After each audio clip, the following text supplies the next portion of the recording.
We're starting off with the prologue episode, which is called Bound by Blood. That is going to be set in the location that is often requested by fans, which is the Char homelands, called Grothmar Valley. Yeah. Right. But then from there, with episode 1 and episode 2, we're going to the far Shiver Peaks, and that is the furthest north we've ever been in GW2. So suffice to say, the commander's going to need a jacket. It's going to be a little bit chilly. So then from there, we're going to go into some masteries. Z had alluded before that we will be taking existing masteries and bringing them into future content. So expect things, like gliding, jumping mushrooms, updrafts, right? But we're also continuing our horizontal progression philosophy by introducing a new mastery line, starting with episode 1. That mastery line will actually evolve and grow into episode 2. And if you're wondering what that is, it is actually going to be exploring the history of the Norn deities called the Spirits of the Wild. And for episode 1, the first spirit is going to be the Raven Spirit. So, yeah.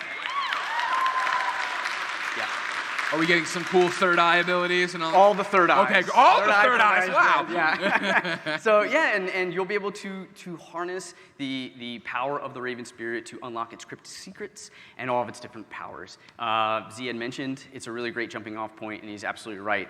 It's a fresh arc. It's a fresh story. It's a great jumping off point for old players, new players, and players who just want to continue this crazy ride. Now, you talk about it being a jumping off point. Again, prologue, not episode 1. This is the start of the saga, or even before the start of the saga, if that's how prologues work. What does that mean? What are you introducing here? How does that influence the rest of the story going forward?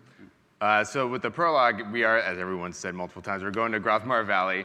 But back in Season 4, we killed the Elder Dragon Kralkatorrik. And so all the Char warbands are grouping up to come together in a peaceful, big-ass party. So there's going to be rock concerts, there's derby racing, Colosseum battles, ceremonial burning of the Flame Legion effigies. Yeah. I mean, look at this. This is where I want to go. This is where I want to party. I know. Look at that laser pointer show. Kitties losing their minds.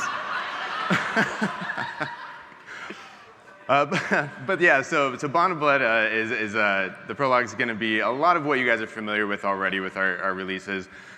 Going into episode 1 and 2 that Clayton and I are working on, we're trying out some new stuff. And so episode 1 and 2 have a deeply intertwined story.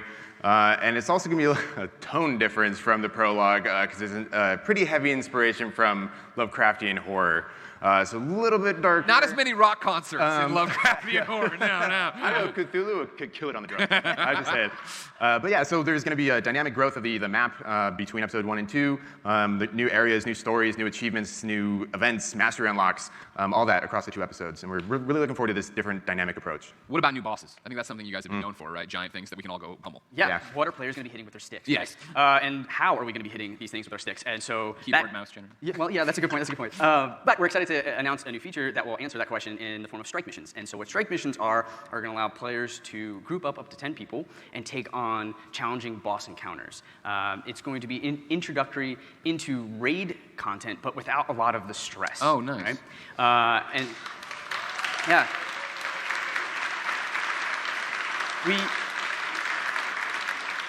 We heard all you. It can be intimidating sometimes to get into that twitchy type of content, the high choreographed content, and so we want to introduce something that is going to be that stepping stone into something. I assume more digestible too. Like raids are great, right? But there's such a time commitment. They're extreme time commitment. Sometimes it's really hard to even get a bunch of friends together, right?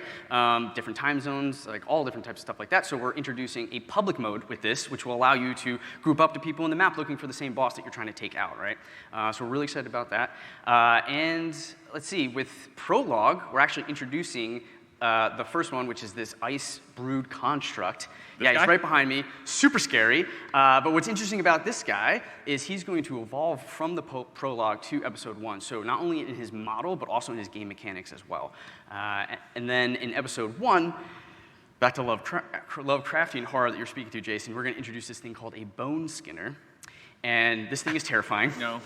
It's No. going to haunt No, you. don't want that. Don't want that. It's going to set traps. It's going to ambush you. It's going to throw its voice to trick you. It is going to be a force of nature in this map. So you're going to be constantly looking over your shoulder to see where this thing is. How often do you walk around the office looking at him going, Bone Skinner's ready? Every day, right? Every day. People are actually upset with me, but it's fine. It's really annoying. Yeah, People are like, right. Actually, if you meet this guy afterwards, talk about WWF. You have to talk about the wrestling stuff. Yeah. Let's just do It's it a now. big Right, and so like another thing just to mention is from a design standpoint, what Strike Missions allow us to do is to take creatures and bosses that we create in like the story campaign where most players only play once. Well, we get to take that, we get to tweak that, we get to modify that, put them in these Strike Missions, and players can play that over and over again, get great rewards for it, right?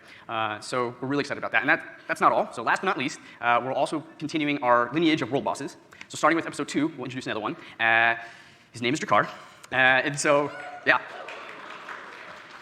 So for those of you who don't know, in GW1, there was this creature underneath this ice. It was like you knew it was Drakkar, but you couldn't really see it, you couldn't interact with it. Well, in GW2, he's going to be the world boss that you get to interact with. The concepts are behind me. It's very early. It's still changing. We're still in the process of taking pieces of what we like and other things and mashing them together. But for episode 2, players will be able to not only interact with this guy, you'll be able to beat the crap out of him as well. So.